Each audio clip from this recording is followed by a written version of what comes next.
السلام علیکم ورحمۃ اللہ وبرکاتہ۔ وعلیکم السلام ورحمۃ اللہ وبرکاتہ۔ کیا حال ہے؟ الحمد للہ۔ ریڈی؟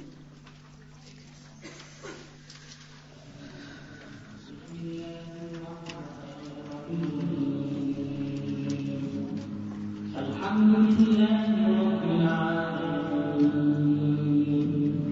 الرحمن الرحيم مالك يوم الدين إياك نعبد وإياك نستعين اهدنا الصراط المستقيم صراط الذين أنعمت عليهم غير المغضوب عليهم ولا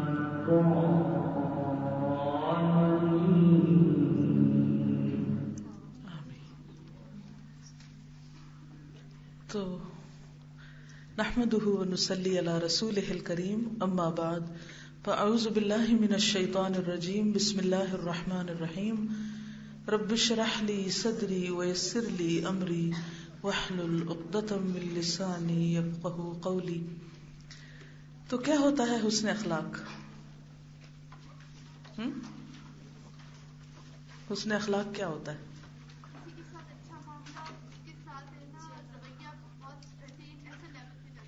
کوئی بات یاد رہی ہو آپ کو؟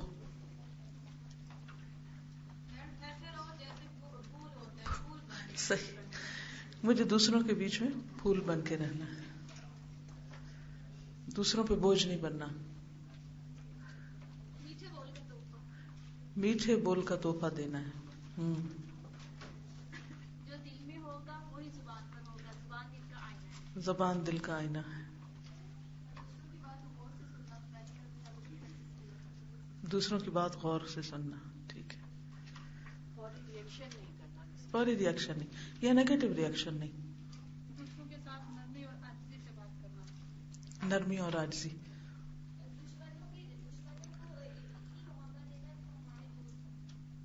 دشمنوں کو دوست بنانا، گڈ، ٹھیک ہے۔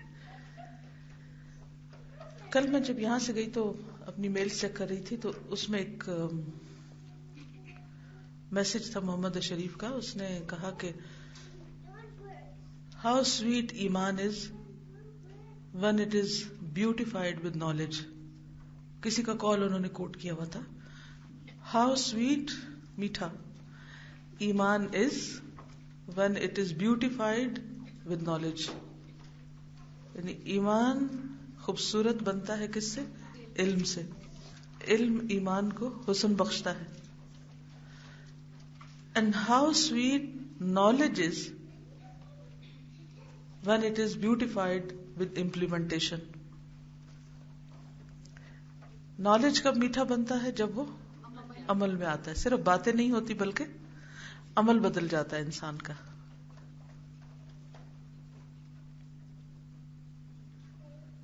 امیجن بھی کریں نا ساتھ ساتھ کہ کل ہم نے حسن اخلاق کا پڑھا، اگر وہ ہمارے عمل میں آ جائے تو how sweet knowledge is when it is beautified with implementation، and how sweet implementation is when it is beautified with kindness۔ kindness۔ تو خلاصہ کیا ہے؟ implementation of knowledge with kindness۔ جو پڑھا ہے اس پر عمل، اپنے لیے بھی اور دوسروں کے لیے بھی with kindness۔ حق کی وصیت کرنا ہے، حق کی تلقین کرنا ہے، کیسے؟ with kindness۔ دوسرے کو صبر کی تلقین کرنا ہے with kindness۔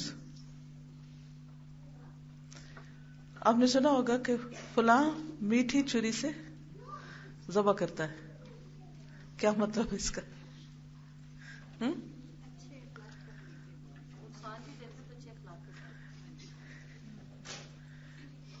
یعنی ذبح بھی کر ڈالے تو یعنی اچھے اخلاق کا یہ مطلب نہیں ہوتا کہ آپ دوسرے کو غلط کام کرنے دیں اور برائی ختم نہ کریں. برائی کا تو آپ نے کاٹنا ہے، ختم کرنا ہے، لیکن پھر وتھ کائنڈنس. اور اس کے برعکس ایک ہوتا ہے الٹی چھری سے ذبح کرنا. وہ کیسے ہوتا ہے؟ حماقت کے ساتھ. کبھی زندگی میں آپ کو ایکسپیرینس ہوا کہ آپ نے جلدی میں کوئی چیز کاٹنی شروع کی اور وہ کٹ نہ رہی ہو اور آپ کو یہ یاد ہی نہ رہا ہو کہ آپ کی چھری الٹی ہے؟ کچھ چھریوں کی، کیونکہ میرے ساتھ یہ ہو چکا ہے.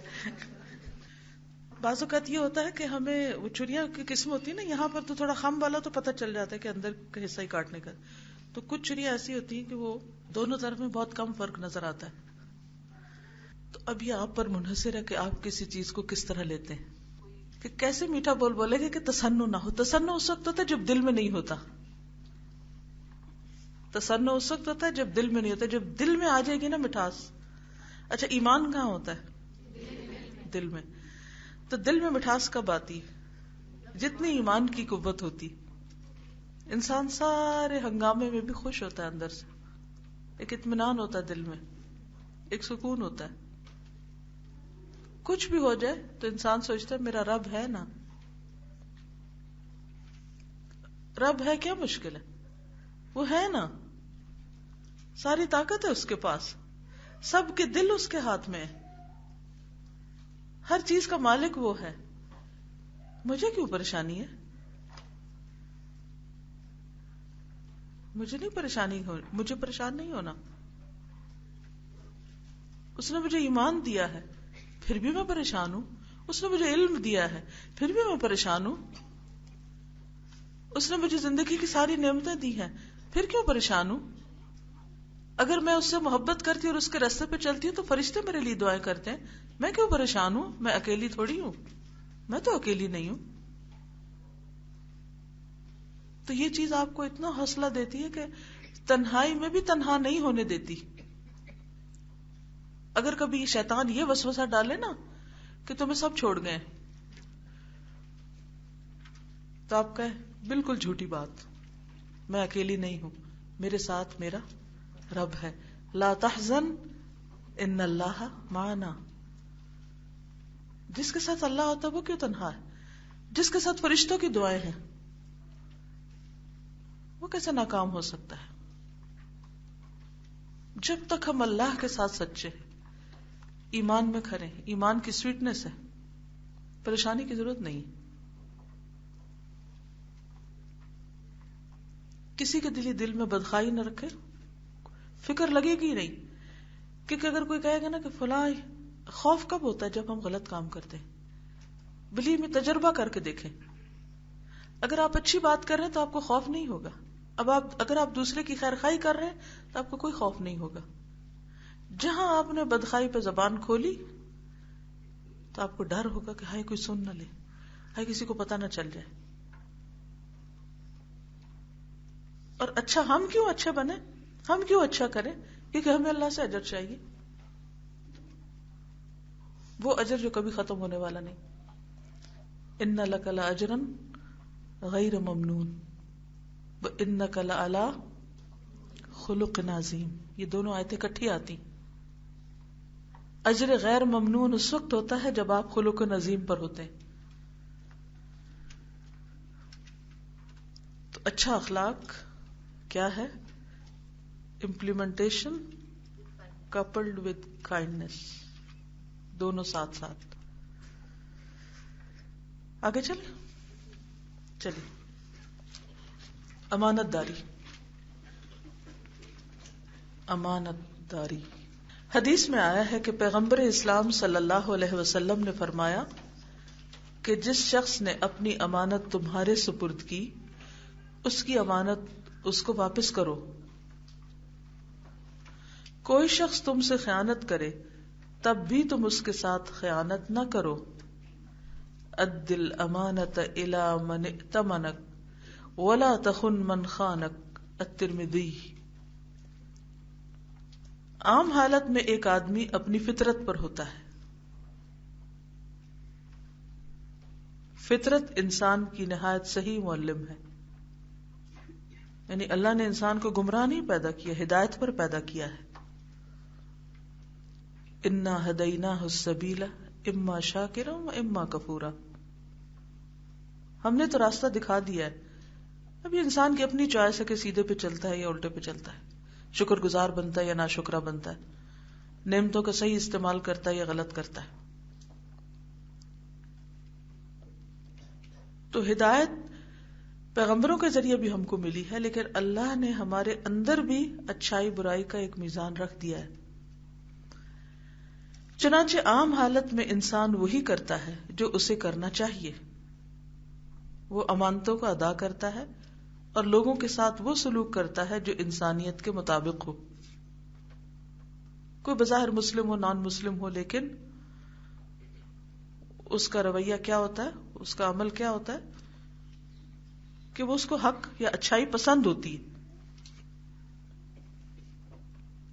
انسان کی اصل جانچ عام حالت میں نہیں، یعنی اگر کسی کو پہچاننا ہو تو عام حالات میں نہیں پہچان سکتے آپ اس کو کہ وہ کیسا ہے، کیونکہ جب حالات اچھے ہوتے ہیں تو سبھی اچھے ہوتے ہیں، بلکہ خاص حالت یا ہنگامی حالت میں ہے.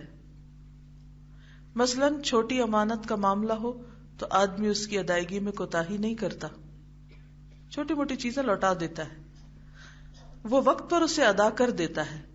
لیکن جب معاملہ کسی بڑی امانت کا ہو تو اس وقت وہ بدل جاتا ہے، وہ انسانی اور اخلاقی اصولوں کو توڑ کر یہ کوشش کرنے لگتا ہے کہ اس کو امانت ادا کرنا نہ ہو، یعنی وہ نہ کرے یا اسے نہ کرنی پڑے. دوسرے کی چیز کو وہ اپنے قبضے میں لے لے، یعنی کوئی چیز جو پسند آ جائے تو وہ کیا سوچتا ہے کہ کوئی طریقہ بہانہ مل جائے کہ یہ اس کو میں اپنا بنا لوں، کسی طرح دوسرے سے لے لوں. مگر یہ سخت غیر انسانی فعل ہے. امانت ہر حال میں قابل ادائیگی ہے، خواہ وہ چھوٹی ہو یا بڑی. حتیٰ کہ اگر صاحب امانت کے پاس اپنی امانت کے حق میں کوئی ثبوت موجود نہ ہو تب بھی وہی اپنی امانت کا مالک ہے، اور امانت دار پر اس کی ادائیگی اسی طرح ضروری ہے جس طرح ثبوت کی موجودگی میں ضروری ہوتی ہے. مثلاً کسی نے آپ کے پاس کوئی چیز رکھی لیکن لکھا نہیں، لکھت پڑھت نہیں ہوئی، گواہی نہیں ہوئی، اب آپ کا کیا فرض بنتا ہے کہ اس سچویشن سے فائدہ اٹھا لیں کہ چونکہ کہیں لکھا ہوا نہیں، یہ شخص کوئی ثبوت نہیں لا سکتا تو میں نہ بھی دوں تو کیا فرق پڑتا ہے، میں مکر جاتا ہوں، یہ میرا کچھ نہیں بگاڑ سکتا.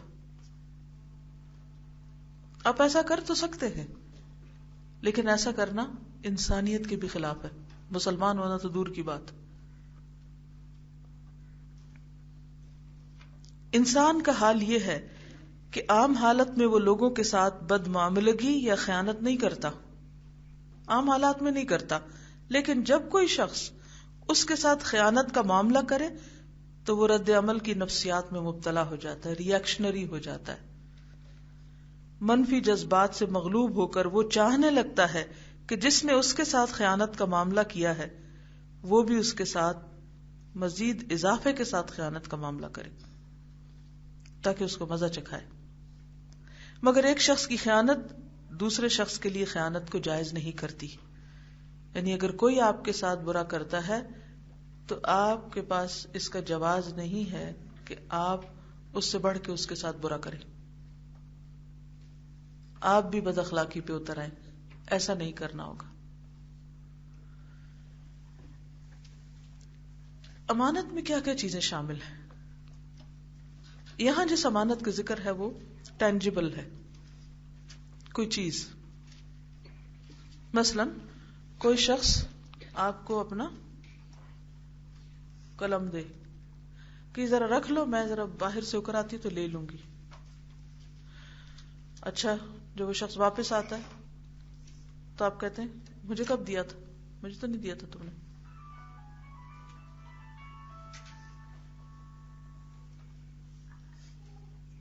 تو یہ کیا ہے؟ اس میں جھوٹ بھی اور خیانت بھی. اگر دیکھا جائے تو جھوٹ ہر برائی کے بیچ میں ہوتا ہے.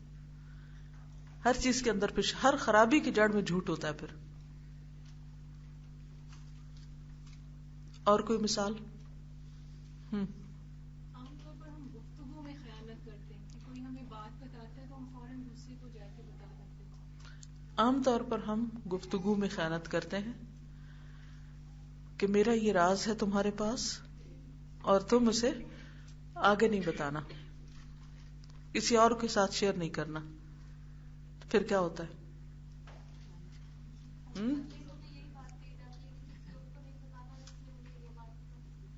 اس کو آگے بھی یہی کہا جاتا ہے. اول تو یہ ہے کہ اس معاملے میں اصول یہ ہے کہ ہم کوشش کریں کہ جو باتیں ہمیں کسی کو نہیں بتانی وہ خود ہی نہ بتائیں. لیکن جس اپنی بات پر آپ خود قابو نہیں رکھ سکے اس کی دوسرے سے کیا توقع رکھتے ہیں کہ وہ اس کو ہضم کر لے گا. لیکن بعض اوقات انسان کی ضرورت ہوتی ہے کہ اس کو کوئی بات دوسرے کو بتانی پڑتی ہے کسی بھی وجہ سے. قرآن پاک میں بھی اس کی مثال ملتی ہے کہ اذ اسر النبی الی بعض ازواجہ حدیثا فلما نبأت به اخبرہ اللہ. اللہ کے رسول صلی اللہ علیہ وسلم نے کیا کیا؟ اپنی بعض ازواج میں سے کسی کو ایک بات بتائی. اذ اسر النبی الی بعض ازواجہ حدیثا. اچھا، فلما نبأت به، ان کے اندر نہ رہ سکی، انہوں نے آگے بتا دی. وَأَظْهَرَهُ اللَّهُ عَلَيْهِ، اللہ نے بتا دیا کہ بات آگے جا چکی ہے. عَرَّفَ بَعْدَهُ وَأَعْرَضَ عَنْ بَعْضٍ، تو آپ نے بعض بات تو جتلا دی اور بعض سے اعراض کیا. فَلَمَّا نَبَّأَهَا بِهِ قَالَتْ مَنْ أَنبَأَكَ هَذَا، جب آپ نے اس خاتون کو بتایا کہ تم نے بات آگے کر دی تو کہنے لگی آپ کو کس نے کہا ہے؟ قال نبأنی العلیم الخبیر، فرمایا کہ یہ مجھے علم والے خبر رکھنے والے نے بتایا. تو اللہ تعالیٰ نے ازواج مطہرات کو بھی نہیں چھوڑا. اللہ تعالیٰ فرماتے ان تتوبا الی اللہ فقد صغت قلوبکما، کہ اللہ سے توبہ کرو تمہارے دل ٹیڑے ہو گئے. اور اگر تم نے ایسا نہ کیا وَإِن تَظَاهَرَ عَلَيْهِ، مقابلہ کیا، فَإِنَّ اللَّهَ هُوَ مَوْلَاهُ وَجِبْرِيلُ وَصَالِحُ الْمُؤْمِنِينَ وَالْمَلَائِكَةُ بَعْدَ ذَلِكَ ظَهِيرٌ.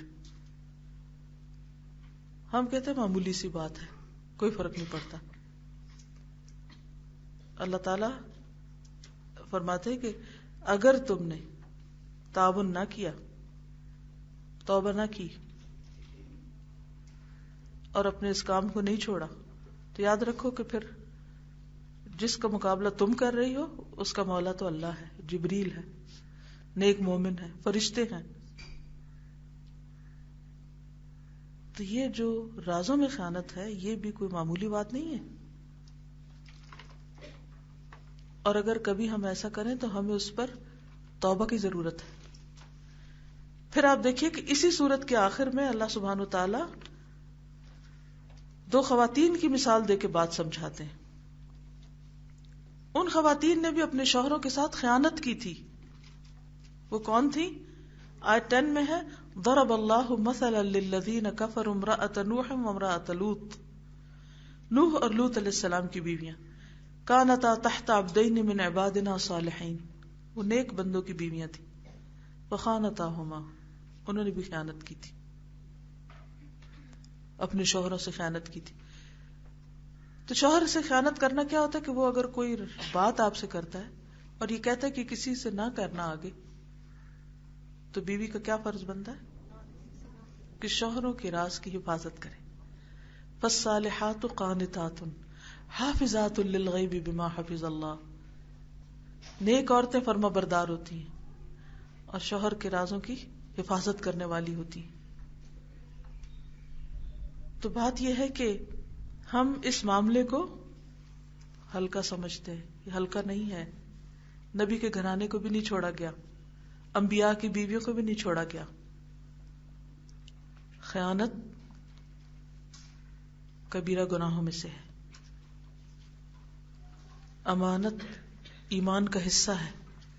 حدیث میں آتا لا ایمان لمن لا امانت لہ، اس شخص کا ایمان نہیں جس کے پاس امانت نہیں.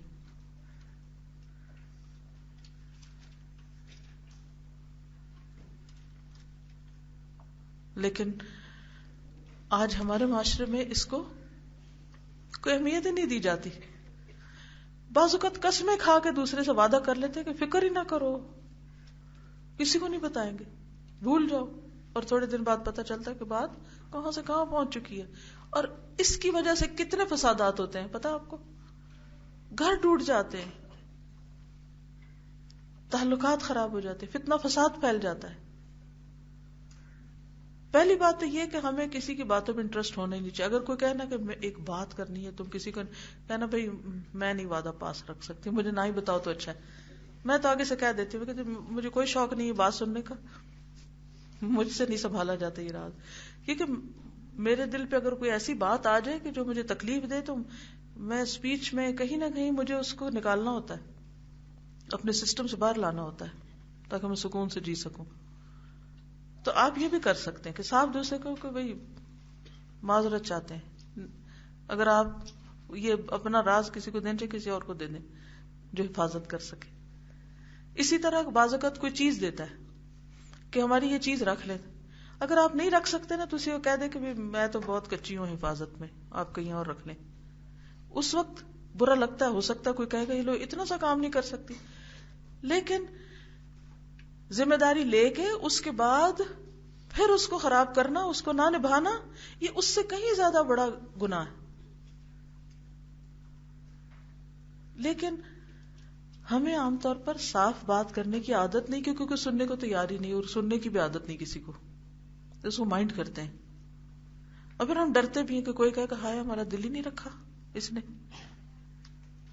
تو ایسا جھوٹا دل رکھنے کا کیا فائدہ کہ جس کے بعد آپ اپنے آپ کو بھی مصیبت میں ڈالیں اور دوسروں کو بھی ڈالیں. تو کیا کرنا ہے جب ہم بات پتہ کیا ہے، اگر ہمیں کسی کی ذاتی زندگی میں کوئی بہت انٹرسٹ نہ ہو تو ایسے مسئلے نہیں پیش آتے. ابھی کیا ضرورت ہے تجسس کی، اچھا اس کے گھر کیا ہو رہا ہے، وہاں کیا ہو رہا ہے، یہاں کیا ہو رہا ہے، سو واٹ، جو مرضی کوئی کرے. یہ کب ہوتا ہے جب ہماری زندگی میں کوئی مقصد نہیں ہوتا اور ہم فارغ انسان ہوتے ہیں. پھر شیطان، یہ بھی شیطان کی چال ہوتی ہے کہ وہ ہمیں ایسی چیزوں میں الجھا دیتا ہے، ایسی چیزوں کے اندر تجسس میں لگا دیتا ہے. اچھا جاؤ دیکھو وہاں وہ کون کس سے بات کر رہا ہے، جو مرضی کسی سے کرے. اور تجسس کی عادت میں نے کیسے چھوڑی، کیونکہ ہر بندے کے اندر ہوتا ہے نا، اور اس کی ایک وجہ ہوتی ہے کہ اللہ تعالیٰ انسان کو کچھ سکھانا چاہتا ہے نا، کہ انسان کے اندر تجسس نہ ہو تو کوئی سیکھے بھی کچھ نہ. ایک چیز تو جس نے مجھے فائدہ دیا کہ میں نے اپنا انالیسس کیا کہ میں کیوں کرتی ہوں تجسس، مجھے اس کی ضرورت کیوں پیش آتی ہے. تو عام طور پہ ضرورت کیوں پیش آتی ہے کہ انسان سوچتا ہے کہ کوئی میرے خلاف سازش کر رہا ہے، اور یہ بھی شیطان کا وسوسہ ہوتا ہے. آپ ہی کتنے اتنے اہم کہاں سے آگے کہ کوئی آپ ہی کے خلاف ہر وقت بات کرے گا. لوگوں کے اور بھی تو مسئلے ہو سکتے ہیں، کسی کی کوئی ضرورت ہو. دوسری بات ہے کہ اگر کوئی کرے بھی تو کسی کی سازش مجھے نقصان دے ہی نہیں سکتی جب تک اللہ نہ چاہے، کیونکہ ہر فائدہ نفع نقصان اللہ کے ہاتھ میں، بات ہی ختم. اور پھر اس سے آگے یہ تو انسان اپنے آپ کو سمجھا لیتا ہے اور کچھ کنٹرول ہو جاتا ہے، لیکن اپنے اندر پائی جانے والی ہر قوت کو چینلائز کرے. میں نے کیا کیا، پی ایچ ڈی شروع کر دی، ریسرچ، تجسس. وہ تجسس کی ایک پازیٹیو قسم ہے کہ اچھا صحابہ کرام کیسے رہتے تھے، کیا کھاتے تھے، کیسے سوتے تھے، کہاں جاتے تھے، کیا کیا کیا انہوں نے، اس کتاب کو پڑھ، اس کو پڑھ، اس کو پڑھ، وہاں جا، وہ دیکھ، سارا دن کتابیں کنگالتے گزر گیا. وہ تجسس کام آ گیا نا. اس کو چینلائز کریں. ہر انسان کے اندر خیر بھی اور شر بھی ہے. جب آپ اپنے شر کو کنٹرول نہیں کریں گے اور اس کو خیر میں نہیں بدلیں گے تو خسارے میں جائیں گے. تو ہمیشہ یہ دیکھا کریں کہیں کو غلطی ہو فوراً سوچا کریں کہ وجہ کیا بنی، اپنا حساب خود لگایا کریں. منہ سے کوئی بات نکلی ہے یا کوئی اور ایسی گڑبڑ ہو گئی یا کوئی غلطی ہو گئی جس پتہ چل رہا ہے غلطی ہوگی، تو یہ نہیں کہ دبائیں اس کو. وَقَدْ خَابَ مَن دَسَّاهَا، ہم کیا کرتے ہیں؟ مسائل دباتے ہیں، نہ ذکر نہیں کرنا، نہ اب ہو گیا بس چھوڑو جانے دو. بھئی نہیں، اس کی اصلاح کرو، آئندہ نہ ہو. تو پھر کوشش کریں. اچھا پھر کوشش کرو، پھر ہو گیا، پھر سوچے کہ کون سی کہاں کمی رہ گئی تھی. تو انشاءاللہ جب آپ کوشش کرنے لگیں گے تو اللہ سبحانہ و تعالیٰ آپ کو راستہ بھی دے دے گا انشاءاللہ. اور کوئی مثال دیجیے خیانت.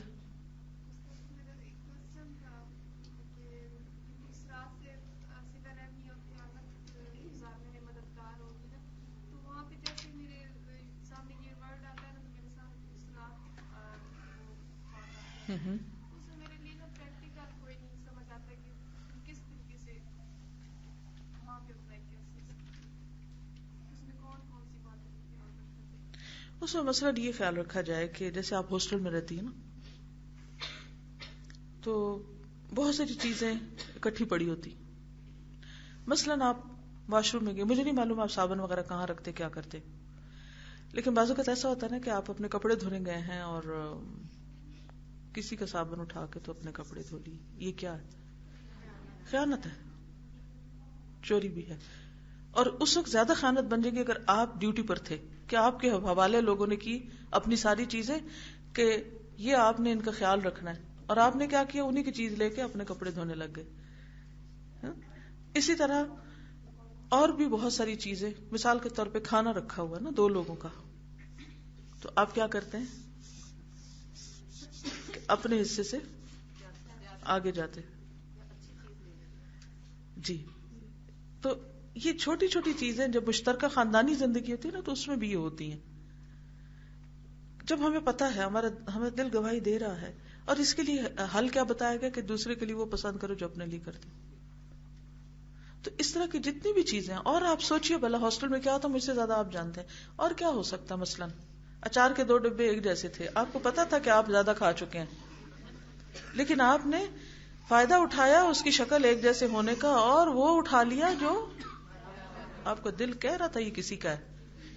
لیکن یہ کیا کیا آپ نے چوری نہیں کی کہ دوسرے کے سامنے ہی اٹھا رہے ہیں، مگر خیانت ضرور ہے کیونکہ آپ کو پتا تھا کہ یہ آپ کا نہیں ہے. ہاں ہاں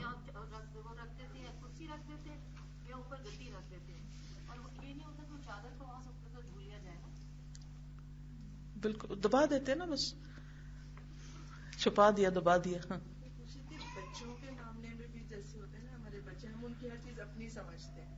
ہاں بچوں کا معاملہ فرق ہے، کیونکہ حدیث میں آتا ہے انت و مالک لابیک.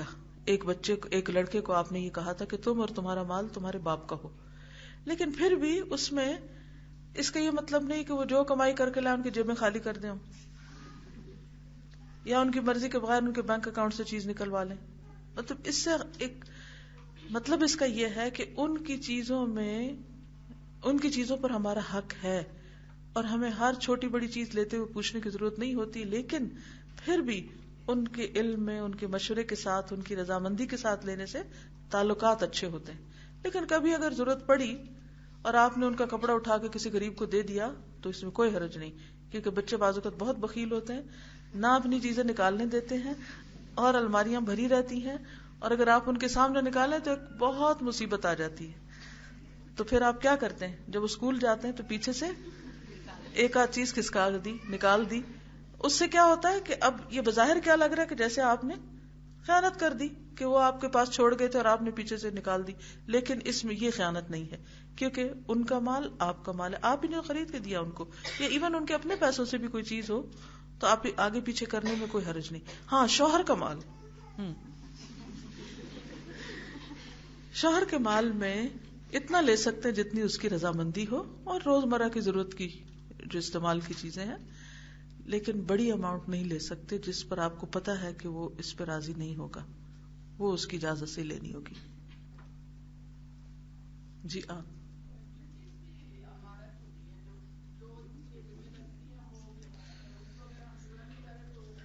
یس، اللہ اکبر. ڈیوٹیز بھی امانت ہے، عہدے امانت ہے.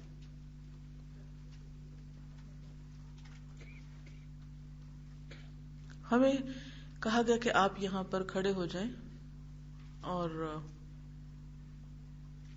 سیل کریں سٹال پہ، اور ہم بغیر بتائے وقت سے پہلے بند کر کے چلے گئے. اتنے میں سے باہر سے کوئی آ گیا اور اس کو پتا تھا اس وقت اسٹال کھلا ہوتا ہے، لیکن اسٹال والے نے اپنے سے سوچ کے کہ اب کس نے آنا ہے، اور وقت بھی خیانت کر دی، یا پھر یہ کہ جو پیسے لیے ہوئے ہیں اس میں سے کچھ نکال کے آگے پیچھے کر دیا، یہ بھی خیانت میں آتا ہے. اور کوئی مثال آپ بتائیے آپ نے روزمرہ زندگی سے. جی آپ بتائیے. جوتا پہن کے واش روم جاتے ہیں اور وہی جوتا چھوڑ کے ہم آ جاتے ہیں، وہ بیچارہ تلاش کرتا رہ جاتا ہے. کس قدر ظلم. کیا ہم اپنے لیے چاہیں گے؟ نہیں چاہیں گے نا. اتنا زبردست معیار دے دیا گیا کہ جو اپنے لیے پسند ہے وہ کسی کے لیے بھی پسند ہے. اگر اپنے لیے نہیں پسند کہ ہمارا جوتا کوئی گیلا کرے، یا یہ مثلاً چلے وہ تو ایک الگ بات ہے کسی کا جوتا بغیر اجازت لینا، یہ اس میں دوسری چیز بھی آتی ہے. ہاں اگر کوئی اپنا جوتا ہمارے پاس چھوڑ جائے کہ تھوڑی دیر ادھر رکھو میں ابھی آتی ہوں، اور ہم اسے پہن کے گھومتے پھرے اور توڑ کے رکھتے.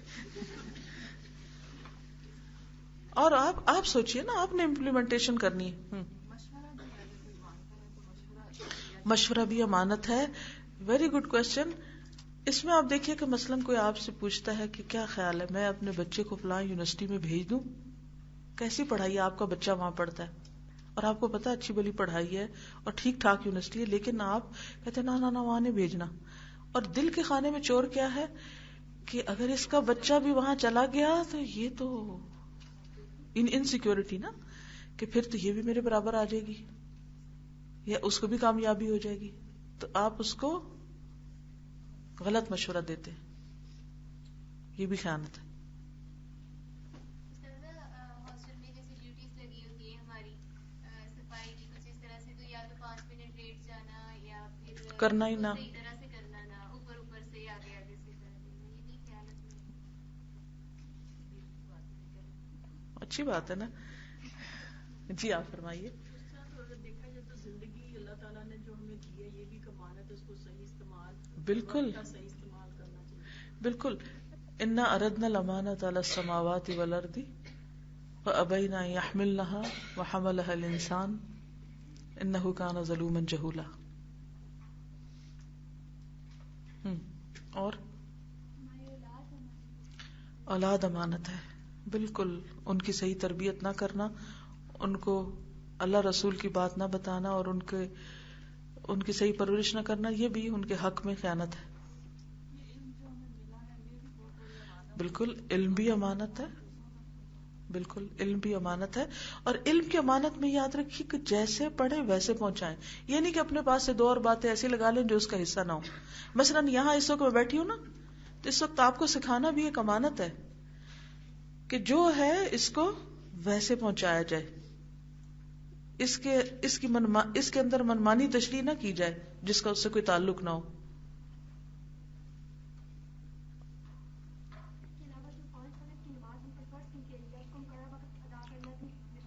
وضو کرنا، صحیح طور پہ وضو کرنا بھی امانت ادا کرنا ہے. اس میں بازو کونیاں خشک یا ایڑیاں خشک، یہ خیانت ہے. جی یس. پڑھایا کچھ جا رہا ہے اور آپ پیچھے بیٹھ کے کوئی اور کام کر رہے ہیں، اور ٹیچر کو یہ شو کر رہے ہیں کہ میں کلاس میں ہوں جبکہ آپ کہیں اور ہیں. جی گواہی بھی امانت ہے. جو چیز جیسے دیکھی ویسی ہی بیان کرنی چاہیے.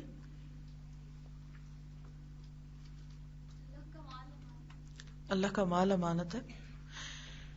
یہ بلڈنگ ہمارے باپ کی نہیں، یہ کس سے بنی ہے؟ لوگوں کی امانتوں سے، ڈونیشن سے. یہ بجلی، یہ پانی، یہ سب کچھ حق کے ساتھ استعمال کریں گے تو آپ کے لیے بھی اجر ہے اور جنہوں نے دیا ان کے لیے بھی اجر ہے.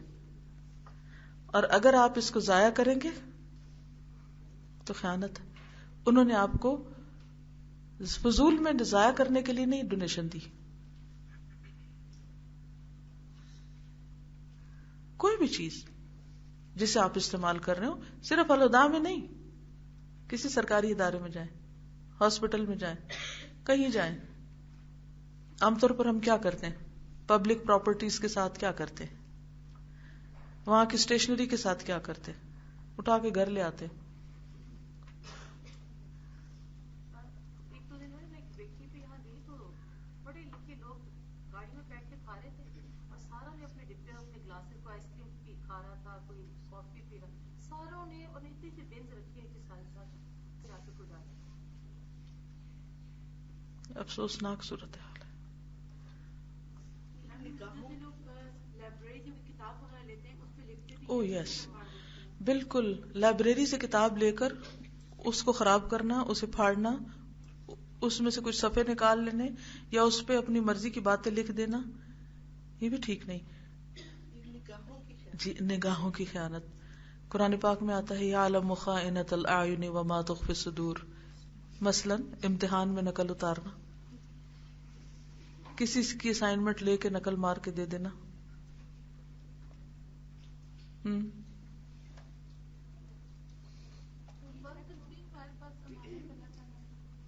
وقت بھی امانت ہے, زندگی امانت ہے, ہمارا جسم امانت ہے. بالکل جسم امانت ہے, اس کو کٹ نہیں لگا سکتے, خودکشی نہیں کر سکتے. جی آپ فرمائیے.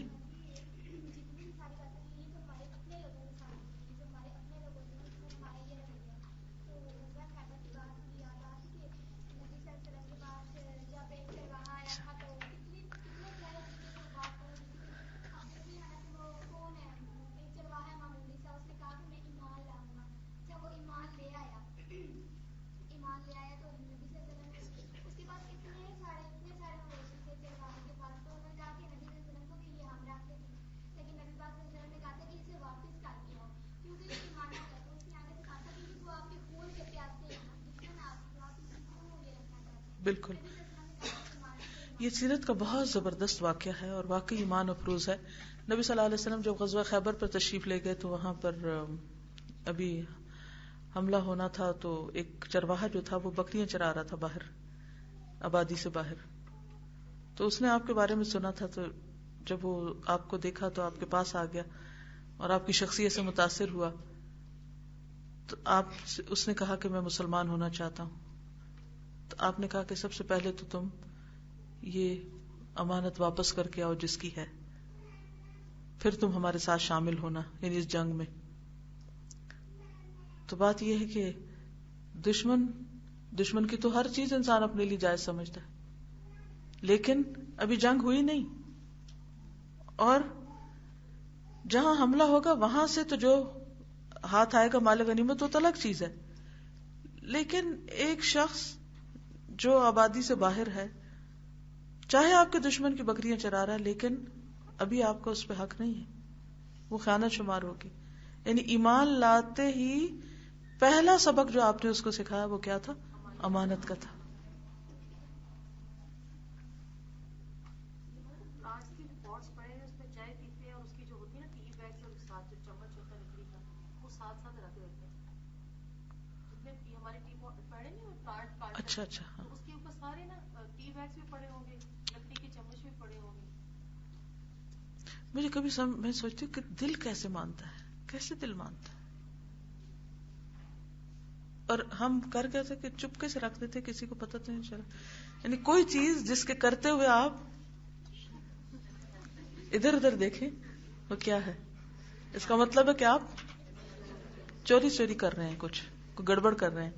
جی, ایک دو گھرانوں میں یہ جانتی ہوں کہ ان کے جو شوہر ہیں وہ کچھ اچھی چیز کھانے کی لے کر آتے ہیں اور وہ بیوی بچوں سے چھپا لیتے ہیں, تو کیا بیوی بچوں کو الاؤ ہے کہ وہ اس میں سے کچھ کھا لیں؟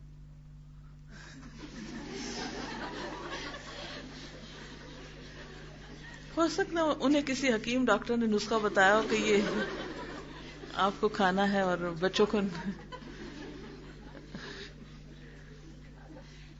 بخلی کی قسم ہے نا.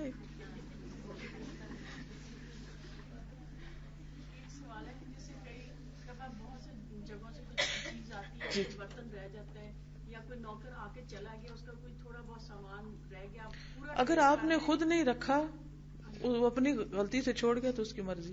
نہیں, وہ ٹریس کر رہے نہیں, پھر ان کا کیا کریں اس چیز کا؟ 1 سال تک رکھیں اور اس کے بعد پھر یہ کہ فی سبیل اللہ دے دیں کسی اور غریب کو. اور یہ جو ایک بات ہے نا کہ جیسے کہ کوئی برتن کوئی کھانا بھیجتا ہے یا کسی کو کوئی کچھ ایسی چیز بھیجتا ہے کہ جو کسی کیریئر کے اندر ہے نا، تو لوگ چیز بھی رکھ لیتے ہیں، کیریئر بھی رکھ لیتے ہیں، یعنی کہ حالانکہ اس کو انڈرسٹوڈ ہوتا ہے کہ اس کو لوٹانا. کچھ چیزیں تو اس کے ساتھ ہی آتی ہیں، اس کی پیکنگ کا حصہ ہوتی ہیں. جو چیز پیکنگ نہیں ہے تو اس کو اپنا بنا لینا کہ پسند آ گئی تو واپس نہیں کرنا، یہ ہیلے بہانے سے رکھ لینا، یہ بھی ٹھیک نہیں. ویسے ہوا تھا حدیث میں ایک واقعہ آتا ہے کہ ایک زوجہ نے دوسری کے گھر کچھ پیالے میں بھیجا تو انہوں نے وہ پیالہ توڑ دیا. تو آپ صلی اللہ علیہ وسلم نے ویسے ہی برتن لے کے پھر واپس دیا تھا. بالکل. تو اس سے کیا پتہ چلتا ہے؟ برتن لوٹانا ہے اور اس کی فکر کریں. یہ الگ بات ہے اگر کوئی شخص کا نہیں مجھے ضرورت نہیں ہے آپ رکھ لیں استعمال کر لیں تو پھر اور بات ہے، یعنی مالک کی مرضی سے. اور اس معاملے میں کیئرفل ہونا چاہیے، سستی نہیں کرنی چاہیے. اپنے طور پر انسان کچھ بات پہ جب ہم دوسرے کے سامنے ایگزیجریٹ کرتے کرتے یہ بھی خیال رہتا ہے کہ جھوٹ پہ آئے جھوٹ آئیے.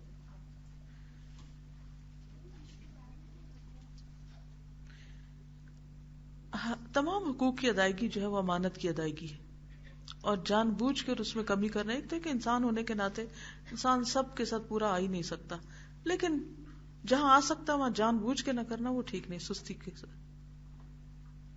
جی ہاں، تو وہ بتا دینا چاہیے کہ میں نہیں کر سکی، جھوٹ نہیں بولنا چاہیے اس میں.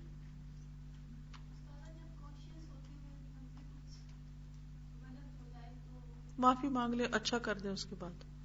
یعنی کانشیس ہوتے ہوئے بھی اگر کچھ غلط ہو جائے، انسان ہے نا، کمزور ہے، کبھی نفس غالب آ جاتا ہے، کبھی شیطان غالب کر آ جاتا ہے، کبھی کچھ ہوتا ہے. تو جو ہی ریئلائزیشن ہو کہ غلط کیا تو کیا کریں؟ انڈو کریں، اچھا کریں اس کے بعد. استغفار کرے، صدقہ کرے، اور زیادہ اچھا کرے، پہلے سے بھی زیادہ. جیسے دوا شافی میں ہم نے پڑھا تھا نا کہ بعض لوگ غلطی کرتے ہیں تو ان کی توبہ ان کا درجہ پہلے سے بھی زیادہ بڑھا دیتی، وہ پہلے سے بھی زیادہ اللہ کے قریب ہو جاتے ہیں غلطی کا احساس کر کے. میرے خیال کھڑکیاں سب بند ہیں، شاید اذان کی آواز نہیں آ رہی. کافی ٹائم ہو چکا ہے، نماز کے لیے تیاری کرتے ہیں کیونکہ صبح شام کی تھوڑی سی دعائیں بھی اگر ہو جائیں تو انشاءاللہ العزیز پھر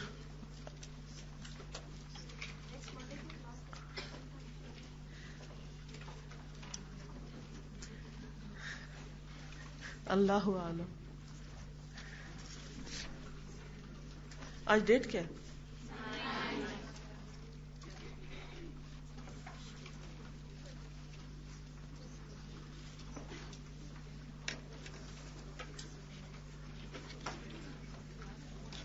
سبحانک اللہم وبحمدک نشہد ان لا الہ الا انت نستغفرک ونتوب الیک. السلام علیکم ورحمۃ اللہ وبرکاتہ.